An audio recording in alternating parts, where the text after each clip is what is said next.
আয়েশা রদিয়াল্লাহু আনহা থেকে বর্ণিত তিনি বলেন, বরিরা রদিয়াল্লাহু আনহা তার কাছে এসে কিতাবতের দেনা শোধের জন্য সাহায্য চাইলেন।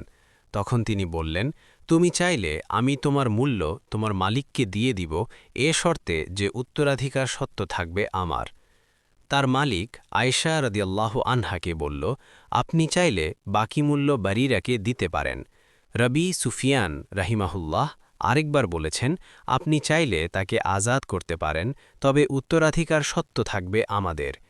যখন রসূলুল্লাহ সাল্লাল্লাহু আলাইহি ওয়াসাল্লাম আসলেন, তখন আমি তার কাছে ব্যাপারটি বললাম। তিনি বললেন, তুমি তাকে ক্রয় করে আজাদ করে দাও, কারণ উত্তরাধিকার সত্ত্ব থাকে তারই যে আজাদ করে। তারপর রসূলুল্লাহ সাল্লাল্লাহু আলাইহি ওয়াসাল্লাম মিম্বরের উপর মিম্বরে আরোহণ করে বললেন, দাঁড়ালেন। সুফিয়ান রাহিমাহুল্লাহ আরেকবার বলেন, এরপর রসূলুল্লাহ সাল্লাল্লাহু আলাইহি ওয়াসাল্লাম লোকদের কি হল, তারা এমন সব শর্ত করে যা আল্লাহর কিতাবে নেই। কেউ যদি এমন শর্ত আরোপ করে যা আল্লাহর কিতাবে নেই, তার সে শর্তের কোনো মূল্য নেই, এমনকি এরূপ শর্ত ১০০ বার আরোপ করলেও। মালিক রাহিমাহুল্লাহ আমরা রাহিমাহুল্লাহ থেকে রাবিয়া রাহিমাহুল্লাহ এর ঘটনা বর্ণনা করেছেন, তবে মিম্বরে আরোহণ করার কথা উল্লেখ করেননি।